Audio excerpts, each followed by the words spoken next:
Hey everyone, welcome to Underground Scholars Winter 21 podcast series, a podcast about elevating our formerly incarcerated and system impacted scholars' stories. You'll get the chance to listen to our members and advocates supporting USI 3 pillars through recruitment, retention, and advocacy. My name is Marisa Lopez, but you can call me Ritz. I'll be your host for Winter 21 USI podcast series. So we have here right now Alejandro. Alejandro, please say your full name, who you are, what school, community college, and all that stuff. What's cracking, familia? It's me, Alejandro Chipecoat Juarez Ugalde. That's a long name, huh? Give the colonizers some trouble trying to pronounce that while I'm at it. I'm a transfer student. All power to the transfers. Power to the transfers. I transferred from Mount San Antonio College, Mount SAC, in Walnut, and I'm a poet. I'm an activist. I'm a fool. I'm an Aztec dancer, and I'm an underground scholar. So what's up? Damn, that was a great introduction, man. Do Thank you you, want thank to? you. I wanted to ask, how did you get involved with USI, and how do you identify, formerly incarcerated, system impacted, or an advocate? Yeah. I identify as system impacted, um, because just as I was going growing up, right. The school education system did everything they can to make sure they pushed me out, right. In elementary, my school was closed down due to budget cuts and low performing. In middle school, my father unfortunately passed away in a really terrible car accident where he, burned alive, and he was crushed to death, right? And I saw videos of that, and it was something really traumatic that happened in my life, right? And just the series of unfortunate events that happened after that, losing our houses, losing our cars, and just complete just being by myself, right? Because my mom was going through it and family was doing their own thing. So the result was me messing up in school, and what that offered, right, was the school district and the campus and administrators doing everything they can to kick me out because I was acting out. But instead of care, they responded with caution, and also with criminalizing me. So that started it, and unfortunately, I got kicked out, expelled in middle school, went to community day school, where I was there for a month, and it was all bad. Frequently got drug tested. There was always cameras. Uh, we also were only there for like 1 quarter, and it was a test to whether we stay in the district or we get kicked out. And it always felt like they were trying to kick us out. They're literally trying to push us out. Um, but luckily, I was able to get out, and then I went on to like normal high school, but I was only worse. My behavior became worse, and my first 2 years I got straight Fs, except for PE, because PE's lit. Who fails PE? And if y'all have failed PE, then like it's okay. It happens, but PE was dope. Like I don't know, you just kick it. You just eat hot Cheetos, run the mile, and do stuff like that. But yeah, which landed me, which also then I got caught up even more just because I was selling drugs and tagging more. I was a tagger, hitting up my shit, and I got caught like a dumb person, and I got You kicked got out caught with those post office stickers. with the slap tags and everything. I got caught with a streak, and yeah, I got kicked out because I had bad credits, and I ended up in a continuation.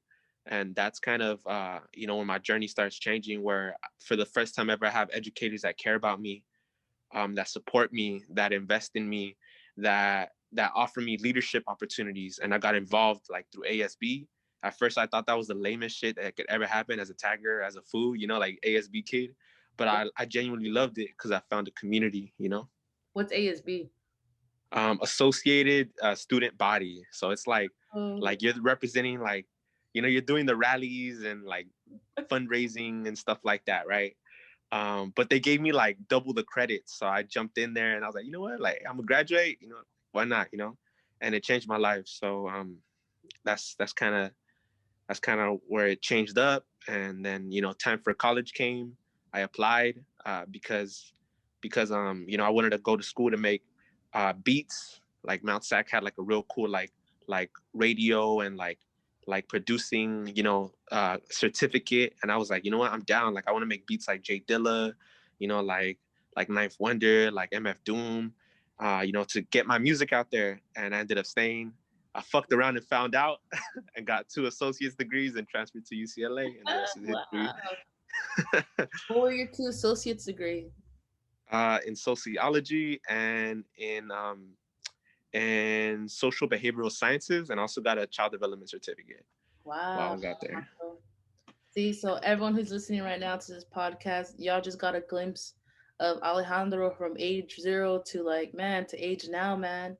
And Yeah. I'm really happy Beautiful because bio. I'm happy to have known Alejandro for quite some time at UCLA and gotten to know his work. And he's very passionate about education. As you can tell, like just by hearing his story, kind of like just pushing education, like the power of it and everything. Um, I want to ask you, like, what's your involvement? You get me? Like, what do you do on campus? And like, I've seen your work, but I want folks to hear it from you. You get me? Like triple CP, like AAP, and all that. Yeah, yeah, yeah. So I have the honor and privilege of working, with really amazing people, with dope people, meeting dope organizers like Maritza, who's your host right now. There's just a lot of dope people when you get into student services, right? What is student services? What is peer counseling, peer mentoring, peer advising, right? I'm a peer advisor for UCLA's Center for Community College Partnerships, Triple CP, which is the program that actually got me to UCLA, right? When you ask like how do fools get to UCLA, well, they get there many ways, right? But CCP has definitely been a big tool for a lot of FISI, formerly incarcerated system impacted students, right? Where they find us in the community college level and they do everything they can to support us, right? To make sure we stay on top of our application, to make sure we fill out our FAFSA, get scholarships, and follow through once we get accepted.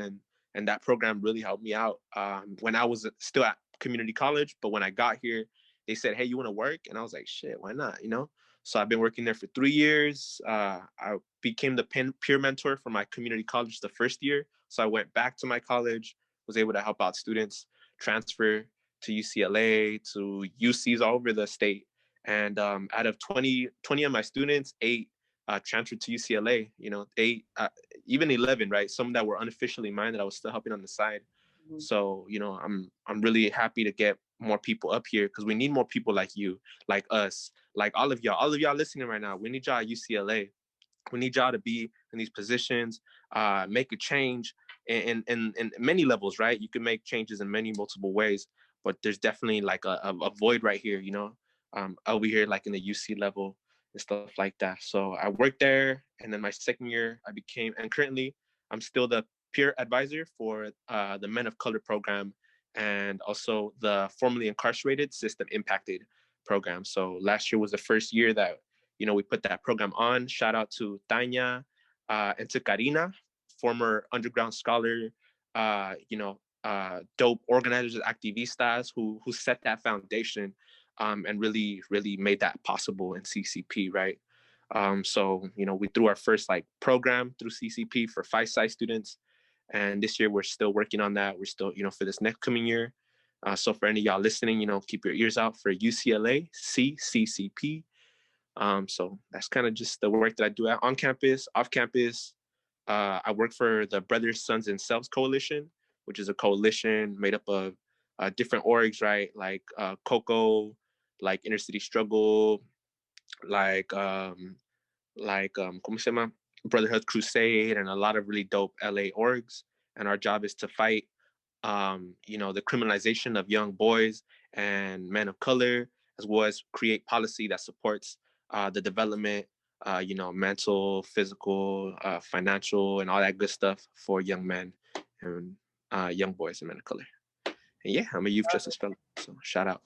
Love it, man. Love it. I really enjoy when folks like I get the chance to even learn more about our USI members. And this is all like resume dropper, man. I'm feeling like just do it because a lot of it's at the end of it, folks get to hear about these other orgs who are listening to this podcast and just are eager to ask questions, to look it up, to just be like, how do I get involved? Where should I start? And I feel like everyone just has a different journey. Like Like there's not one straight line, one straight path. Like I think this is why like I'm really pushing on sharing a whole spectrum of folks because everyone had their different ways and different ways of like reaching higher ed. And yeah, Exactly. and y'all can hear it that he Alejandro focused on youth, like youth development, and now it's like working with five-side students here at UCLA. It's amazing the work you're doing, like for folks who get this motivated when they're at like high school, middle school, or just like continuation school, even community college. Like, what's a message like you wish someone told you when you were back at school? Like, someone you wish that had more patience with you to tell you something about like keep moving forward. Exactly. And Ritz, you say such an important point, right? We're all on our different own paths, right? We all are gonna get here one way or another, right? Whether the highway, the low way, or seaway, whatever way, right? We're gonna make it up here, and own your journey, own your path, no matter what happened. What happened in the past is the past. All you gotta make sure is like what you do now, right? What you do have control right now is the present, right? And what we call self determination, right? That the to control your own life, right? Make sure you take it into your hands, and you take it wherever you want. Make sure y'all get connected, y'all get plugged in. We got good people here. Maritza is definitely dope, and all the USI homies right here, like, it's dope because we're all connected. We all care about the community, about our peoples, and it's just a blessing, when you're surrounded by positive, dope, you know, uh, people, that are hungry for change, and this is a spot right here, y'all. Underground Scholars, UCLA, and Yep. all underground scholars. Yep. Everyone putting in work all Shout out across to the all state. the chapters. Yeah, Much shout out love, to everybody. bro. So this is kind of the end of our podcast, but any advice, shout out, anything else you want to add, additional comments? Yeah, I would just say, make sure that y'all get plugged in terms of programs and resources, wherever you're at right now. If you're not in school, you know let's get you connected to a community org, or or us, even us underground scholars, and let's get you into the community college system. If you're in the community college system right now and you're like, damn, I'm lost, I don't know what to do, let's get you connected to a program on campus, like EOPS, right? Like Trio, if there's some, and there's all these programs, right, that exist, all these resources that are giving out free books, free money, counseling and tutoring, priority registration, all that good stuff, right? And if you're already at the UC level or Cal State or private, let's find out how we can get you connected to some orgs, right? Hopefully, there's underground scholars, rebound scholars, liberating scholars, and all these dope programs that put in work. And if there isn't, shit, let's make one. And when there isn't something for you, make it, right? Make it. And also, if you ever go into a space, y'all, and they're asking you to leave your past or who you are behind, that's not the place to be, y'all. Be yourself, be original, be unapologetic.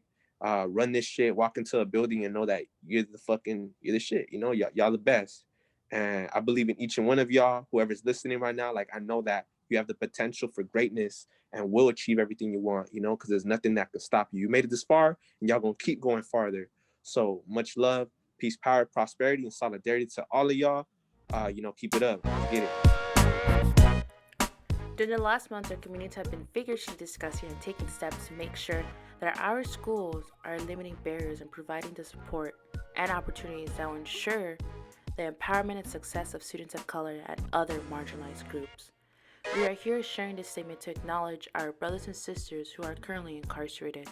We also want to acknowledge our formerly incarcerated brothers and sisters who have not yet shared their stories. We're hoping to elevate our Black, Indigenous people of color, formerly incarcerated students hustle. So, interested in collaborating, having general questions, please feel free to reach out our program's email at undergroundscholars@saonet.ucla.edu. That's all for now, folks. But I'll see you in the next episode of Underground Scholars.